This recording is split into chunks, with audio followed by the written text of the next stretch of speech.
Good morning everybody, and welcome back to the first video of 2020. I'm hyped. Now today we're going to be talking about some of the more interesting events in the RuneScape economy, because throughout the history of RuneScape there have been a few occurrences where jagex has really messed up the economy. Usually not on purpose, but you know, it still happened. As always, if you enjoyed the video, I really appreciate it. If you leave it a like, it really does help my videos get recommended, get more views, and make me more money. Anyway guys, let's get started. Now, the first event here is truly a piece of art. Probably one of the funniest things I've seen when it comes to the Grand Exchange. Now, back in October of 2015, something really interesting happened. Now, I'm not sure if this is the first time anyone has tried this, but a very wealthy player decided to dump all of their Elysian Spirit Shields at once in the same offer slot. Now, back in 2015, Elysians were very expensive, still coming in at around 700-800 mil. Now, as you might imagine, that would go well past the maximum cash value, which is 2.1 bill. You wouldn't actually even be able to sell 3 of them in one offer slot without undercutting yourself. Now, what this player did is, I don't know, because they were impatient or they were just really wealthy, didn't care at all, they put 8 Elysians in one offer slot and then dumped the price down until it was under 2.1 bill. So this player hit the -5% button like a madman until it went down to around 250 mil per Elysian. He hit confirm, and what happened? Well, they all sold. And they did not sell for 800 mil each either. Now, I don't think you could lay the blame solely on jagex or this player. Should there probably have been a failsafe for this? Most definitely yes. Should you be dumping your Elysian Spirit Shields for a quarter of the price and just hoping? Definitely not. Now, what's really interesting about this is jagex later clarified that this wasn't actually a bug, just a weird mechanic in the way the Grand Exchange works. Now, because a single offer slot or cash stack can never exceed 2.1 bill, the GE forced those items to be sold for under their market value, as otherwise the total offer slot of 8 would exceed 2.1 bill. Now, this caused some very weird interactions where cheaper offers were completed first, even though there were more expensive offers in the Grand Exchange. Now, this was initially posted on October 16th, and only 2 days later we got this beauty right here. Somebody managed to buy an Elysian Spirit Shield for only 50,000 coins, and this image is 100% legit. Now, another reasonable question here is, honestly, how did someone buy it at 50,000 coins? Even if it was taken under market prices, why would it take something so low? Now, here's what most likely happened. The Grand Exchange first fulfilled an offer at 700-800 mil, the full price. So that's one out of 8. Moving on, it bought probably another one at full price, bringing the total cash to around 1.5 bill, 1.6 bill. Now at this point, it tried to complete another offer at full price, but it physically couldn't because of the integer limit.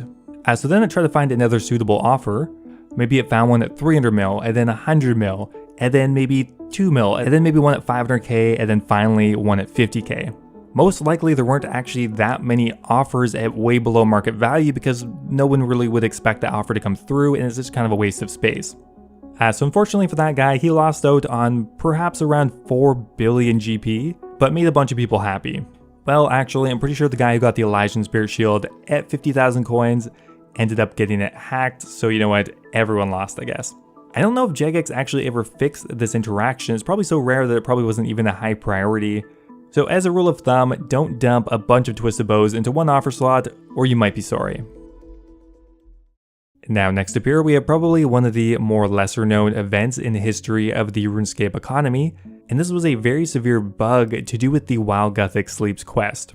Now, this quest originally came to RS2 in 2008, which means it's just a little bit past the old school RuneScape era. Now, this bug was a very closely held secret because it allowed players to make upwards of 40 mil per hour consistently, and you didn't have to sell anything on the Grand Exchange. It was purely from alkene. Now, what's kind of scary is this bug existed in the game until 2011. Who knows how many people abused it, pumping billions of GP into the economy, probably contributing in a small part or maybe even a large part to the inflation of the economy. Now, to perform this bug, you needed to be about midway through the While Guthix Sleeps quest. Now, during the quest, you're going to gain access to the Underground Black Knight's base. Now, in the base, there is a room, and in that room, there is a wardrobe. And in that wardrobe, there are, wait for it, Dagenhai robes. Now, Dagenhai robes are a pretty mid to high level piece of mage gear, and actually had a pretty significant high alch value. Now when you search the wardrobe, you get a Dagonite top, bottom, and hat. Now if you went ahead and dropped those suckers on the ground, immediately you could get another set. Now what's interesting about this is jagex did put a failsafe on this to some extent. You weren't actually allowed to high alch in the room, but all you would have to do is simply take a Dagonite piece with you out of the room, high alch it, and then just go back in the room, pick up another Dagonite piece off the ground, and repeat that one at a time. The Dagonite robe top was the most valuable with a high alch value of 72k, and if you perform this correctly, you could get up to 40 mil per hour. Or if you had a bot farm doing this 24/7, you could get like a bill every day. Now just to highlight this once again, this bug existed from 2008 to 2011. It was never leaked until 2011, and really who knows how many people abused this and for how long. I just have to assume that this was not as noticeable because you were purely pumping into the game cash. It's not like you just duplicated a bunch of party hats and all of a sudden it's very noticeable, the price is crashing and it gets fixed. This bug just managed to fly under the radar for years, pumping billions into the economy. And keep in mind that while Guthix Sleeps came out in 2008, and at that point the RuneScape economy was not nearly as inflated as it is today. This bug was eventually patched February 14th of 2011, but nobody really knows except for maybe the perpetrators of the bug how much damage it truly did. Now next up here we have probably one of the biggest oopsies in RuneScape history. Now unlike the first two events that were either caused by a bug or just a weird mechanic, this one I guess you would call maybe a clerical error, tagging on an extra 0 or 10. Now what I'm talking about is the Archer Ring in RuneScape 3. Now prior to 2014, the Archer Ring had held a fairly steady value at around 1 million GP. Sure, it's had its fluctuations, sometimes going down much lower or even higher, but it definitely had value. But all of a sudden, on March 19th, 2014, the price of the Archer Rings crashed, and crashed dramatically. They went from being around a mil each to going down to 100k, down to 25k. There were some even reported sold at 1000 GP each. That is absolutely crazy, and obviously something was up. Now for the first day or two, a lot of players presumed that it was some crazy duplication glitch. Maybe someone just figured out how to duplicate an item and just chose to do an Archer Ring as a test or something. Because it was fairly apparent that a huge number of Archer Rings were sold just because of how quickly the price crashed. We're talking thousands, tens of thousands, maybe even hundreds of thousands of items. Because, you know, it was a pretty popular item at the time, and it would take a lot to drop the price to 1000 GP. Now just a week later, we got an explanation.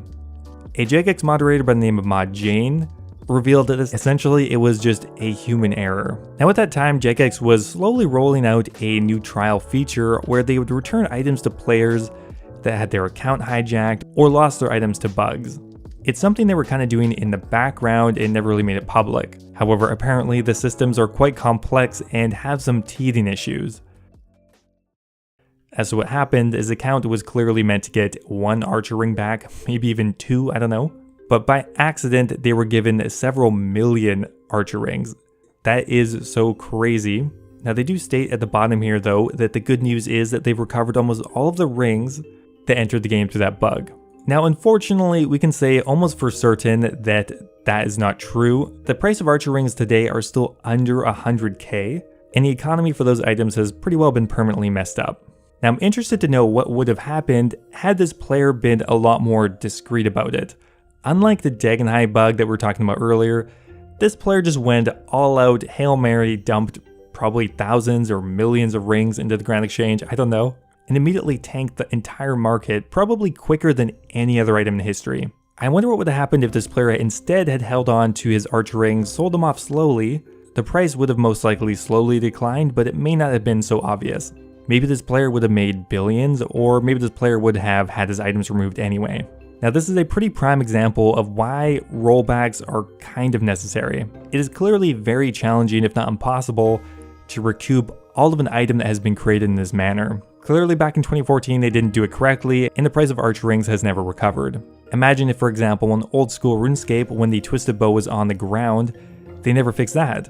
It would have a huge long-lasting effect on the economy, and that is why they ended up doing a rollback. In the end though, a very fascinating event in the history of the RuneScape economy. Anyway guys, before I go here, I want to give another huge shout out to one of my newest members on YouTube called Zach Stoppa, who just subscribed at the Dragon tier once again. I still cannot believe 7 of you guys did that. They're joining Cappy, Zyle, James Luft, Brad Sings, Ocelot, and Kush Patel. Thank you so much guys, I really appreciate it. And also a big shout out to Birdbot and Basetitch. As always, if you guys are looking for another way to support the channel, becoming a YouTube member is a great way to do so. You can be immortalized in my videos, get access to my video release schedule, and also get a custom role in my Discord channel. Anyway guys, thanks a lot, and I'll see you next time.